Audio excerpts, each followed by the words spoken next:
Game 6 between the Boston Celtics and Toronto Raptors was an instant classic, but the refs definitely heavily involved down the stretch. I'm Sierra Goodwill here with Jimmy Toscano, Josue Pavon, and Bobby Manning. The end of regulation was utter chaos. There was whistles flying all over the place in a matter of seconds. Do you think that ultimately the Celtics got the short end of the stick in regulation?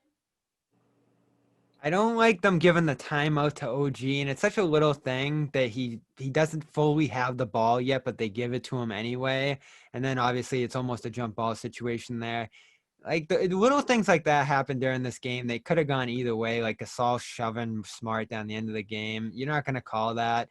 Giving OG the timeout there is fine, even though they gave it to him a little bit early. And honestly, I thought they caught a break on the alley-oop.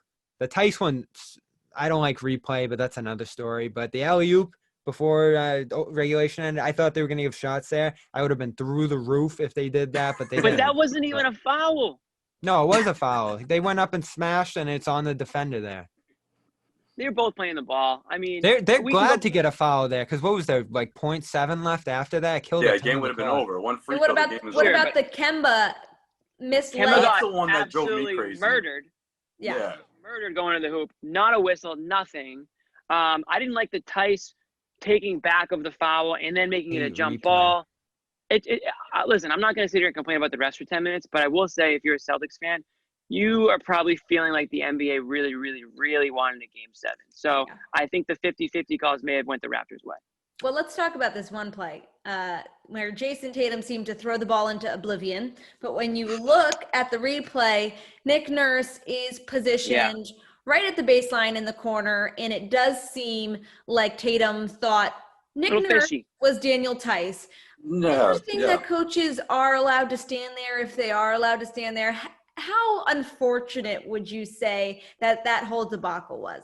Okay, what drove me crazy was it's one thing to stand there and just coach or yell what you have to yell, like something like Brad Stevens would do, you know what I mean?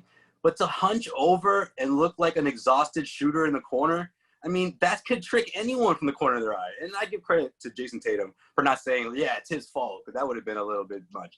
But at the same time, though, I mean, if you're the referee, look, I was watching that corner throughout the second overtime for obvious reasons, and he was doing it over and over again. I think it's something that's worth being addressed. I don't think it's something that's worth a suspension or, possibly. It's a fine. Moving forward, is he going to get a technical foul if he does it again? But I definitely think the league should address it. They should absolutely address this. The league should address it. Nick Nurse knows better. I mean, Mr. Coach of the Year knows probably every little thing he can and cannot do. He knows what he was doing over there. And listen, it's,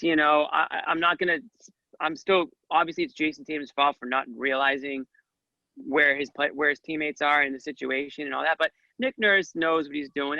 That gives me like Jason Kidd vibes. That gives me Mike Tomlin vibes. Like these guys that are just trying to sneak in and do something that's a little, off like the unwritten rules of the game type thing. So I hope Brad Stevens, pulls in his bag of trips, because if that's how it's going to be, then they should both, benefit from it. Well, what Stevens needs to do, and you said this, Josue, and Jimmy, you set up how he's going to probably do it. He needs to game the refs a little bit here. He didn't like the lack of a no call on Tice's dunk in the fourth quarter. He didn't like Kemba's call there. Express that, even if he has to do it in the most modest way ever. Jimmy, you said in the post-game show, he'd probably go, we all know what happened here. And he wouldn't get fined. Right. At least give me that. Because Nurse is going to do it. Nurse is going to do the play on the sideline there. And Stevens is going to take the high ground, say they need to fix this, say they need to do better here. And they're not going to get any benefit from that. But we saw with the Tatum free throws after Nurse complained after game 2, that can have an impact. So you got to at least try. Agreed. And Nick Nurse, he's becoming a sideshow out there. I mean, this guy's up and down the court. He's on the court. He's in the corner. I thought he was fighting back tears at one point. I could have swore he was fighting back tears. He's emotional. The Celtics are up by like 4. He looked like his eyes looked like they were filling up. He's getting into it with his own guys even. Yeah, definitely. Oh, yeah. Definitely super emotional. You can share all your opinions on that specific instance. Screw Nick Nurse. In the corner down in our comments. I'm sure you all have plenty to say about it. But for all the rest of our Boston Celtics coverage, you can find it on our website at clnsmedia.com and on our YouTube channel at Celtics All Access.